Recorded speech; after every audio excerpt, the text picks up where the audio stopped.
Welcome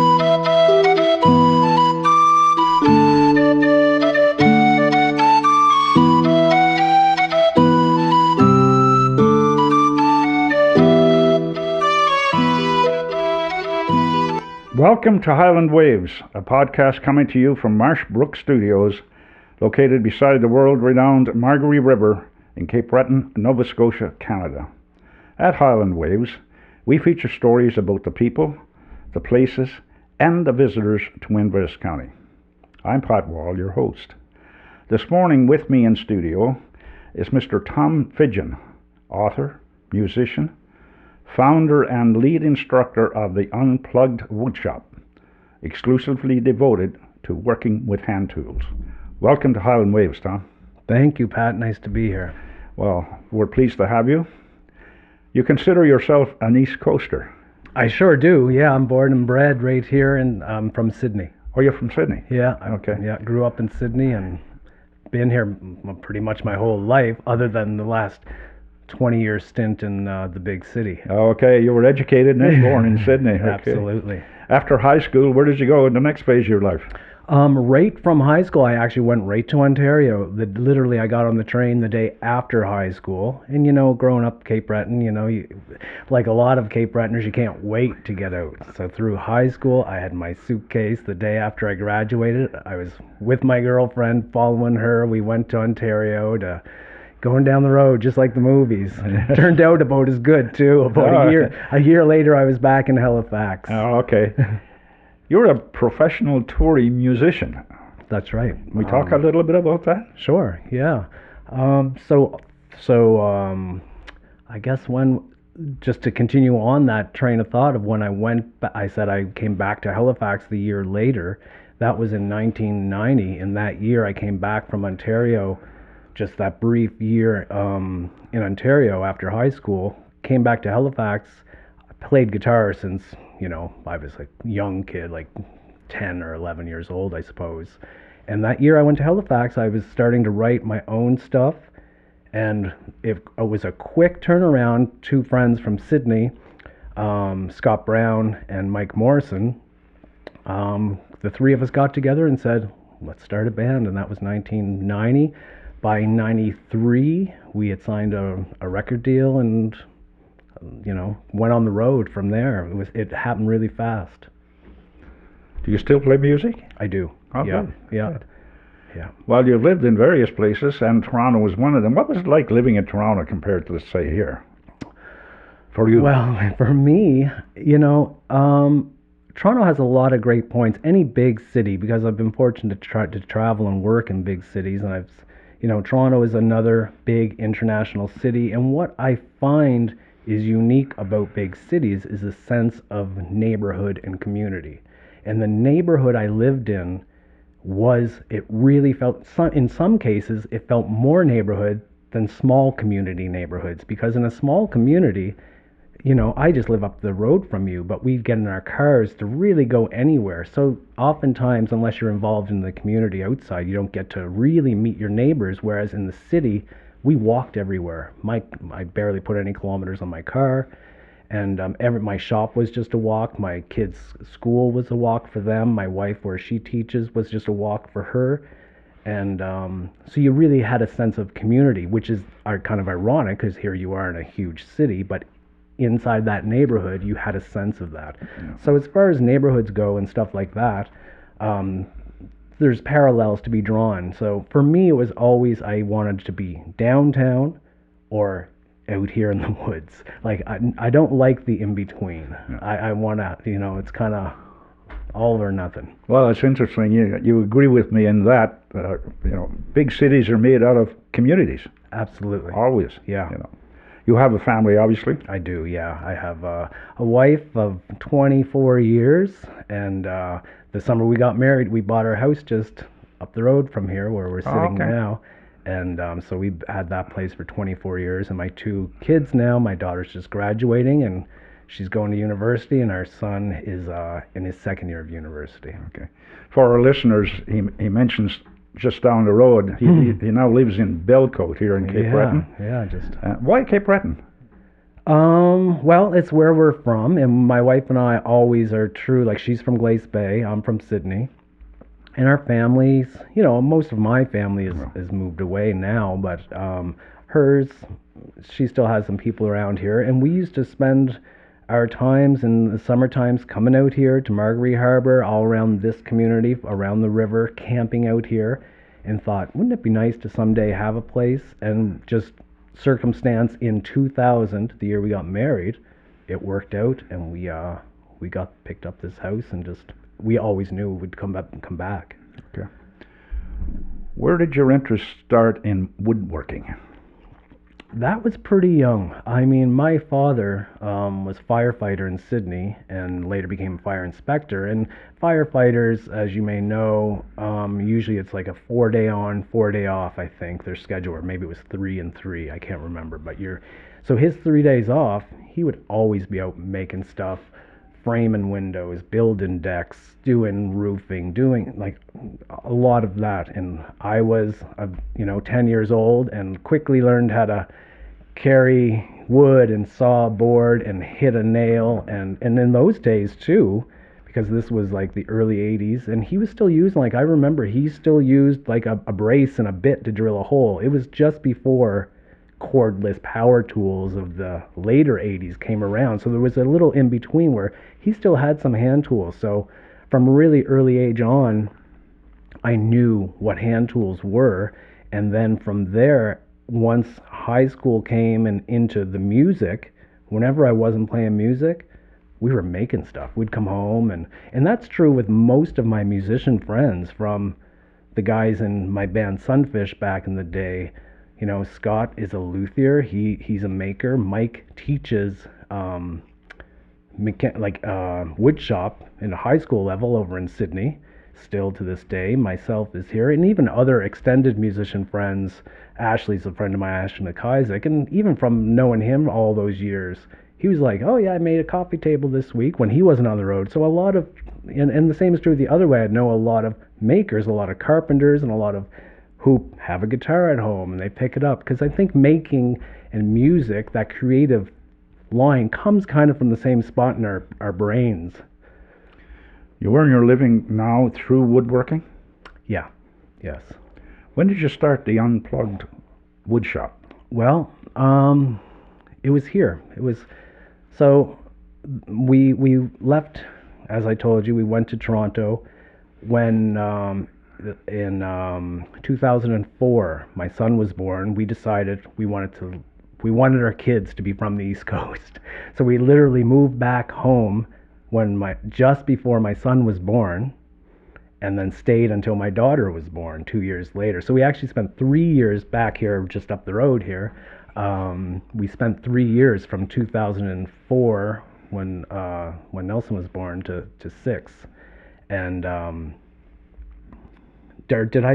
said, yeah, that's right, 14 and 16. And spent the time there. And then during that time, around 2004, I started blogging. So, long-winded answer to when did I start Unplugged Woodshop, but this is the truth.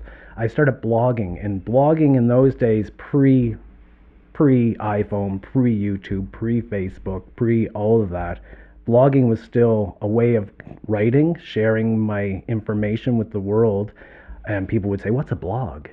Back in those days, what's a blog? Well, it's a diary online that you can just share what you're working on every day. And that's what I did.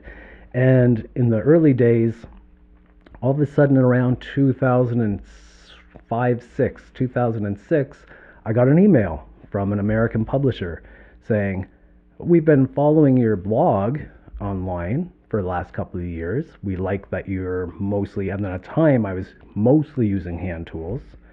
And I was building furniture, just designing and custom building, and just kind of following my artistic mind at the time, I think. And they said, have you ever thought about writing a book? We'd be interested in publishing a book. We like how you write. We like what you're making. And I thought, well, no, I have never thought of that, but sure, I can think about that. Fast forward a year and a half. That was 2008, made by hand. Furniture Projects from the Unplugged Woodshop was published. And that was just a little tagline under the title of Made by Hand, the first book. And that Unplugged Woodshop, I needed a name for my shop. And a lot of people were like, well, just put your name on it. I said, no, I wanted the shop to have its own identity, not just whatever, Fidgen's Place or Tom Fidgen Woodworking or whatever. I wanted it to be kind of its own, the entity of the place, the studio, as you will, the shop, the working space. Because that means a lot to me, having that inspired place where you can work and do creative work. And I wanted that Unplugged Woodshop to be it. And that was it, 2008. That's what started it in that form. Okay. So we can tell our listeners what the Unplugged Woodshop is. It's a woodworking school. It's a hand tool only woodworking school, and that's the entity it has been. So that first book came out. My second book came out 2 years later, so around 2011 now, I guess, when that second book came out, which is called The Unplugged Woodshop. That was the second book. My email started to light up and my phone started to ring and people started saying, hey, do you want to come to our school and teach for a week? And that took me all around the planet for almost, 6-7 years of just traveling from the Yukon to Australia to Jerusalem to Germany to all over the planet, teaching in woodworking schools, doing what I was doing, teaching hand tool woodworking. And through that process, meeting different people along the way, everyone would say, oh, you must have a school in Canada. And I would say, no, I don't. And a friend, put the bug in my ear and said, why don't you think about, you need to rent a space. You're teaching now in other people's schools and kind of developing this. The 2 books are there. YouTube was happening at the time by now. So it just kind of made sense that I had a lot of people coming to me saying, hey, can you give me some classes in Canada? And for the first little while, I would go and teach at a great school in Ottawa, just outside of Ottawa in Perth, Ontario, called Rosewood Studio. And I would go over there and teach a week class in the fall, and then maybe in the spring. I would travel. I would just go into the Lee Valley stores and teaching in their facilities. And then decided 9 years ago now to say, well, maybe I'll just pay rent in the city and open a school. And it went really, really well for 8 years through COVID. And that's where I decided I didn't want to pay another commercial lease, and last fall came back home to Cape Breton. Is there an online component to your wood shop as well? There is. Not in the way that you may think. It's not, you don't go on currently. It's not set up that you just go online and you can buy the same class I would teach you in person. Like, say, if you come to me on a Saturday and we have a dovetail, I call it a dovetail boot camp, where we just cut dovetails and you learn about the tools used and execution, the design of them, where to use them in your own work. As an example, when you sign up for my online stuff, it's not broken down to here, learn how to cut dovetails. My online stuff is more a slice of, it's me doing everything I've just described to you over the last decade. It's in actually 10 years of online stuff this year. So I have over 1,100 episodes that range from cutting dovetails, because every piece of furniture I've built in the last decade, from setting up my school to building workbenches to building tools, to traveling around the world visiting other schools, to interviewing other woodworkers, to making furniture, to making guitars. All of that is like, I turn my camera on and I go to work every day. And then I edit it. I try to edit it 3 times a week, put it together into some kind of consumable, maybe 30 to 40, 60-minute episode where you can watch what I've been working on for the past few days. An interesting feature of the Unplugged Woodshop, as the title implies, you use only hand tools. Mm-hmm. Why? Why indeed. I guess originally, because of these, and for you listening, I'm holding up my fingers, and I'm a guitar player, and if you're a musician, you're always... So that was number one. I think it was just the I just prefer the quiet and the safety. Let's be honest, the dust, the noise, and the danger of power tools was always a little intimidating, especially when I was just a hobby woodworker. I mean, they're exciting too, but I mean, I had a lot of professional friends in that, and I actually cut myself really bad on a router one time. And so I was always kind of gravitated to the hand tool thing, but the truth is real estate. When I left Cape Breton to move to Toronto, the power tools that were sitting in this shop here up the road stayed because I had no idea what kind of space originally, and this was just before the books and stuff. So when I went to Toronto originally, I had my toolbox full of my hand tools, and that was it. The table saw and the bandsaw, the big power tools. Not that they were anything elaborate, but just the power tools I had, I didn't ship them with me. I didn't take them with me. So I thought in my mind, this was a real decision. I thought, I wonder if I can build custom furniture in Toronto using only hand tools, because I didn't have the space for power tools. And I just put as they say, I hung my shingle and said, custom furniture maker. And when you knocked on my door, frankly, you didn't care if I was making this table with power tools, hand tools, a spoon. You just wanted your table.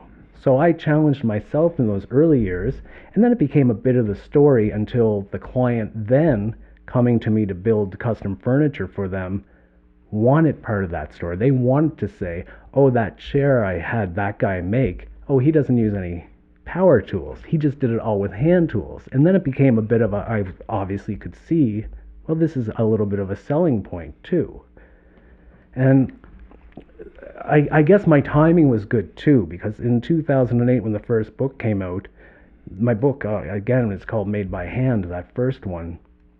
And at the time, handcrafted projects, and those terms were not, it's amazing how from 2008 to the present, terms like handmade, handcrafted have become, you buy your butter now or your shirt, everything's made by hand and crafted somehow, right? Like, it's a real marketing. I just so happened to be on the front wave of that, that resurgence that was happening, not knowing it at the time, but clearly looking back now and how kind of successful those it became. It was just again, just like when if you interview musicians and they say, oh yeah, and this song just kind of took off. It was just the right time for it, and timing is so important in this life, and I guess I was on it for that. You're a musician. Yeah. How does your knowledge of music influence your woodworking? That's a good question. I would say rhythm and timing would be the parallel I could draw in that question. How does one affect the other? It's when you're a musician, you have a sense of time clearly, and a pace, and you I think if you're completely sometimes neurotic like I am, you know how many stairs are in your house because you counted them already from going up and down them when it's dark, and you know how long, and you kind of get a sense of time. So that translates really well to the wood shop. So I would say timing would be the parallel between those two. You mentioned you make musical instruments, mostly guitars, I assume? Yeah. Yeah, okay. Yeah. Do you market them under a brand name or? Not yet. No. The guitar making started the year before, like 5 years ago. So I'm on guitar number 11, 12 in that time. Okay. So I've just keep building them. And a lot of people have asked, can you make me a guitar? And the truth is, yes, I can, but I just need a little bit more for my own confidence to say, I'm ready to make you a guitar. I want to get to the point where I feel really good. And I think I'm there. And this one I'm building right now, I'm really happy with. And so once I string it up, then if it's what I think it's going to be, then I'm going to say, sure, I'll take some guitar orders, I hope. Good. Since you're an East Coaster and you're close to the ocean, have you built any boats or components of boats? I sure have. I built some wooden boats, and in fact, was it Kenneth McLeod in Shetty Camp? Do you remember that name? He had the boat shop in Shetty Camp there 20 years ago or something, back when you just come on the wharf, and his boat shop eventually floods and water, and he has since passed away. His boats were in the Fisheries Museum that was in Shetty Camp as well, wooden boats, and I saw those boats Early on, was really inspired. I had a friend who built a wooden boat, and I thought, it'd be fun to learn how to build some wooden boats. And went down that rabbit hole, built some boats. Actually, I think we have a mutual friend in Steve Ballantyne, who I've known for quite some time and met him through boat making. He's a wooden boat maker in Massachusetts, and was at the, we have the history of boat building around Nova Scotia, and the wooden boat show down in Mahone Bay, and a lot of history of wooden boats here. So yeah, I did build some wooden boats until I guess I moved back to Ontario, or to Ontario the first time. And it's tough to, if you don't have the clientele to support wooden boat building. It's an expensive hobby, and let's face it, a lot of people today are steering or moving along from wooden boats just because of the maintenance involved. You as the boat owner, you're kind of, you have a lot of upkeep for them. So it became, I wasn't selling anymore, and I just thought, well, I had the shop, let's build some furniture, and focused on that for a while, and that slowly led into where our conversation began. Where do you get your inspiration? Everywhere. And that's what I tell people, everywhere. I get it when I walk into the woods behind the house up there. I get it when I stroll down the beach and I pick up a piece of driftwood, and just the shape of that driftwood will inspire maybe a profile on a piece of furniture. Actually, I just picked up a piece the other day, and there's about 3 spoons just staring at me out of this piece. And in fact, right from the bowl of the spoon, just how the driftwood is shaped, you can easily see 3 spoons in it. So inspiration, and oftentimes, like, I see you have a nice arts and crafts lamp next to you here. Stuff like that. I mean, I love, just, there's so much great history, and especially in a place like Cape Breton, where you can go to so many places and see a lot of historical wooden things, and be it somewhere like Louisburg to just local antique shops. So it's to be inspired. I think the inspiration is everywhere, and it's just allowing yourself the time to take it in. We get inspired, but we just keep moving forward in life. It's about stopping and going, allowing yourself to be inspired. That's really important, and I'm trying to develop and work on that in my own self, and go, okay, that's nice, but take another second and hold on to that, and then maybe write something down, or put it in your phone, or snap a picture and come back to it, and get into the process where you can draw from that inspiration and turn it into actual stuff that you can use. You probably answered this question, but it would seem to me that if you're going to do a piece of work with wood, you need to have wood that's workable. Mm-hmm. Is that fair? That's very fair. Yeah, wood is it, and Cape Breton is great for Canada. I can use domestic species almost. I don't, but I could use exclusively and never use anything that didn't grow outside of Nova Scotia. I do. We're fortunate here in Nova Scotia. I can just go to a couple of local people, in fact, and buy some wood that's been brought here from sometimes Ontario, or in a case like cherry.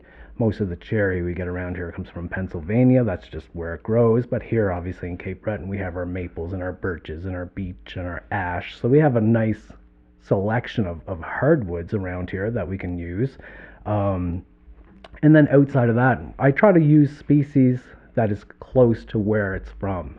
Because wood always wants to kind of react to its environment. So if you start with a tree that is used to being on the east coast of Canada, versus even a piece of, say, walnut. There's not a lot of walnut around here, but Ontario is full of walnut. So I used walnut a lot in Ontario, but if I had that same plank of walnut, took it here, I wouldn't want to start cutting it up right away. I would want it to get acclimatized to the environment here. Obviously, our humidity's higher. We're on an island, so there's a lot more moisture in the air here. So so wood, and to cap off this bit, how old am I? 52 now.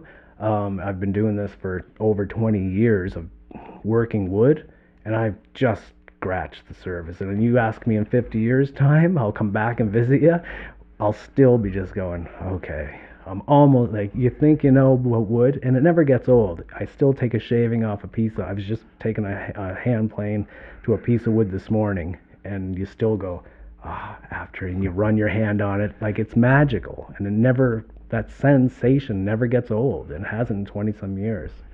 What are the fundamental skills of a person who would be successful in woodworking? I think patience is really important. Pre-planning, which is also just being patient. Like, I know if you want to make something, taking the time to make a good plan.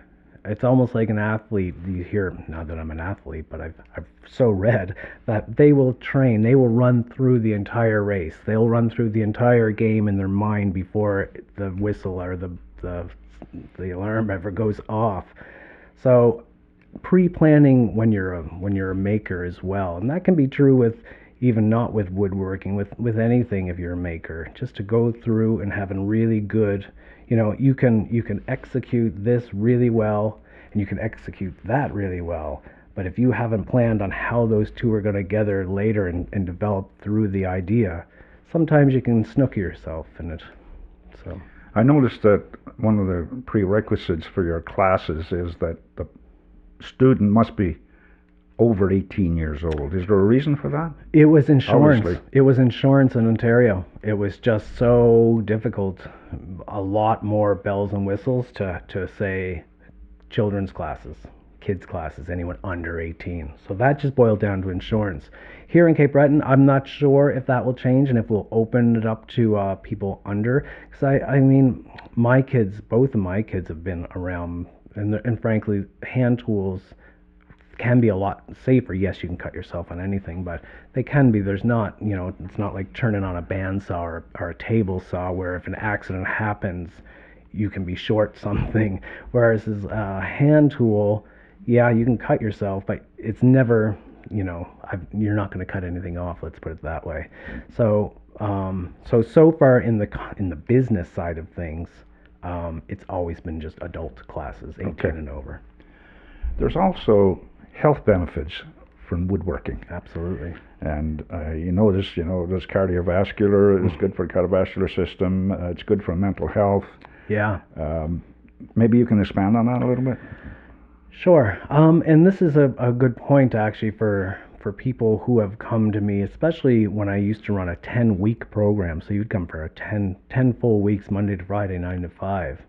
And I would see a transition, like, from people, even in my 1 week class. Let's face it, most people are not used to standing at a workbench working for 8 hours a day for 5 days straight.